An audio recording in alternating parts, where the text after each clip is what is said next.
of course. Any house with a cat or dog in it has dust full of the eggs, and the eggs are all alive. There isn't any way of avoiding that. I think that in this age that we're coming into right now, which is an age of radioactivity, we should not have animals in our houses.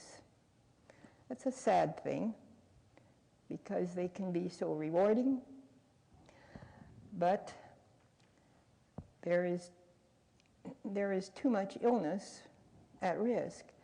And of course, our cats and dogs and other pets could be treated, and I'm hoping that that will happen. But the veterinarian industry is not interested in it. They have not been interested in 20 years, judging by what the textbooks said 20 years ago when I was reading them.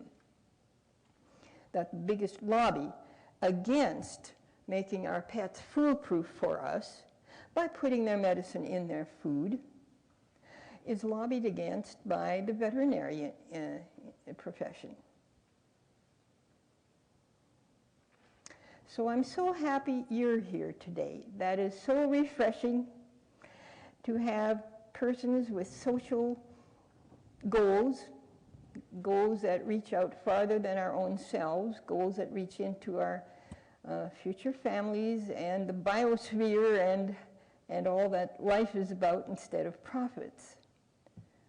And so again, thank you for coming in order to listen to this new news, which is that you can kill and identify and remove your own tapeworms. I didn't give you all of the essential oils yet. As I think of the next one, I'll give it to you. I have someone who knows the list sitting in back there. John Crook, do you remember more than the ones that I gave? There is wintergreen, but that's not on the small 7-oil list. It's on the larger list. Sage is one, yes. Imagine just sage. And we put sage in our turkey and never think to use it for other purposes. Of course, you have to have an active sage oil, not one that has gone through the oven, no doubt. And wintergreen is too toxic to be included in a public recipe. So for those reasons, I don't list it. But when you're here listening privately to the hazards of some particular oil, I feel you will give it good attention. So as I think of the next one, I'll give that one to you.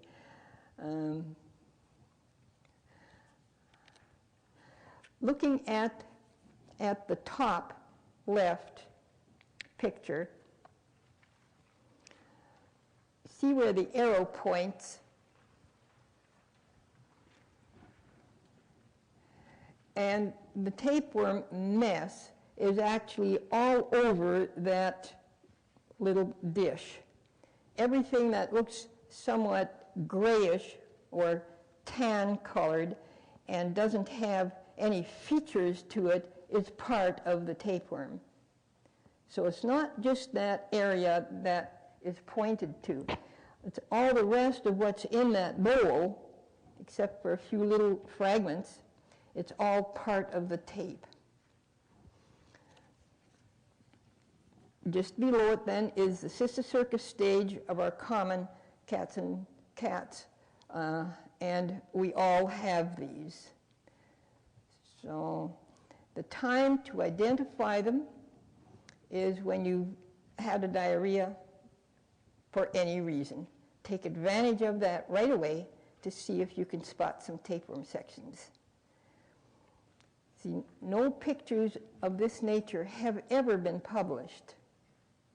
This is the first time that you can see what the parasite really looks like.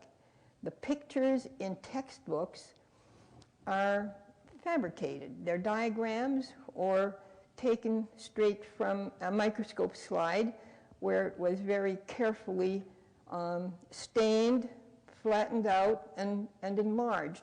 And that's not how you see anything in the toilet bowl. So I know it's a gross subject, but it's you and your family, and that makes it much more important.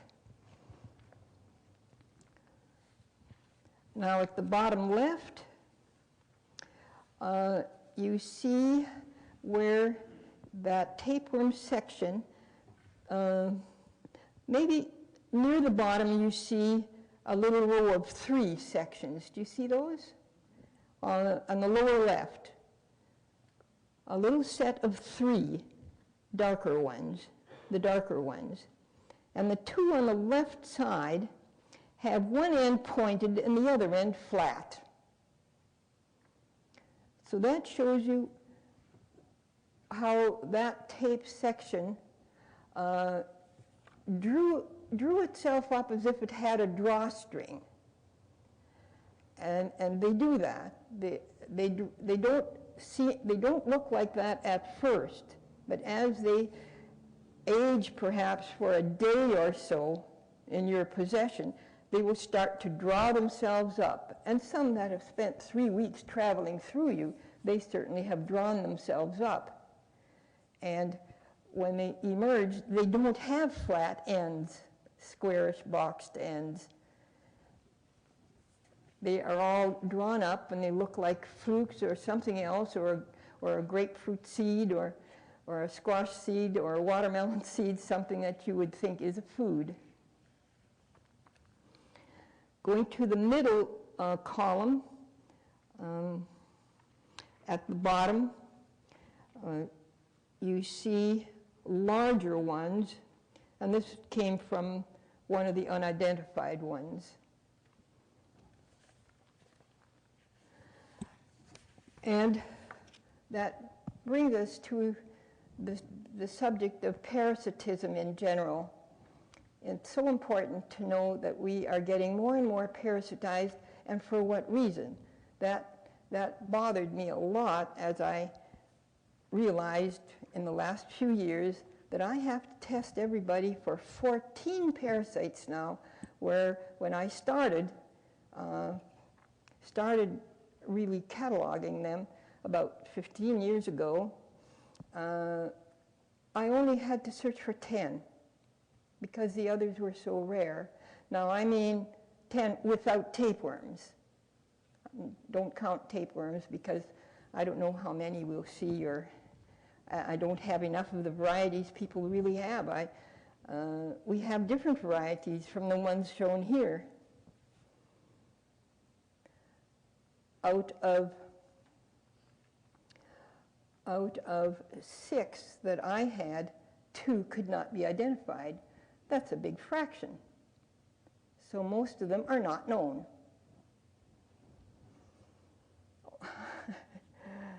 We're never going to know something we don't investigate, are we? Not including them, I now have to test everybody for 14 what I call common parasites. Otherwise, I'll be missing something for them.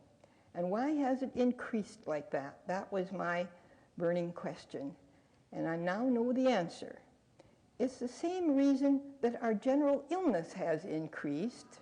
People are making more trips to the doctor and taking more pills, and starting at a younger age.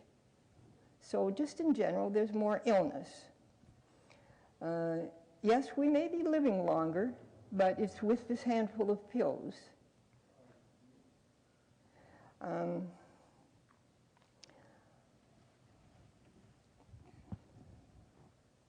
So that in general, our health has been going down, which is very tragic. And that's, of course, why I'm in this. We have to do something about it. And it helps to know exactly what the cause is of our increased parasitism, illness, that means bacteria and viruses. And of course we see it when scientists come up with a theory that bacteria have developed new strains and viruses have developed new strains, and that's due to use of antibiotics, which is just a theory. And I think it is only a minor contribution to the whole phenomenon.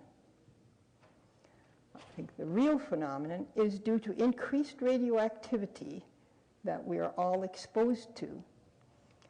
And there are those scientists who believe that too, but who blame it onto the wartime efforts when there was increased radioactivity in the air for some time and elsewhere too, but I don't think that is the reason either. It's much more obvious to me what the cause is when I use this device.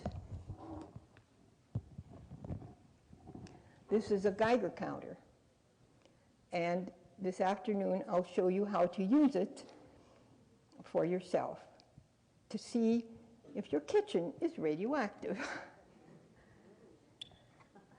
whether the food you're eating is radioactive. It's not really very good for food. It's not meant for wet things, but there are plenty of dry things around. Okay, so this is a little handheld Geiger counter, and they have come down in price to a fantastically low $500 or so. So when I first started using them, they were $5,000 at the time of the end of the war. And this is just as good a quality, and it has an automatic timer and an automatic counter, so that you don't have to sit with it and read it all day long. It will give you a chime and give you a notice that you can look at the number and copy the number and get on with other work at the same time. So this afternoon, I'll show you how to use this, and I have brought people's teeth with me to show you how radioactive they are. Your bodies are radioactive. They weren't born that way. They weren't meant to be that way. Why are they? Our water is radioactive. Our food from that water is radioactive. Our fertilizer is radioactive, so that the fruit it grows is radioactive. And it was never meant to be. We were petrified in the war years, all during what we called the Cold War. We were petrified of the possibility that radioactivity might get out of control and that enemy nations might be acquiring them and using them to kill off the whole biosphere. Theories along that line. But we're doing it ourselves, to ourselves. And we have to do something about that. First of all, we have to know it by measuring it. I think that the real problem is that our agencies, certainly the people who are in them, don't know an alpha from a beta from a gamma radiation. I think they don't know anything about radiation. And so they don't realize that uranium is not something to be petted as if it were something tame. And yet that is what's happening. In fact, in the last few years, the level of uranium allowed in your drinking water has gone up. They're allowing now 20 milligrams per, I think it's a liter, I'm not quite sure the units, from what started out as 10. And it started out at 5 before that. But everybody is getting casual about uranium, and the usual explanation is that, oh, it has such a long half-life, 1 billion years or so, so how could it be dangerous?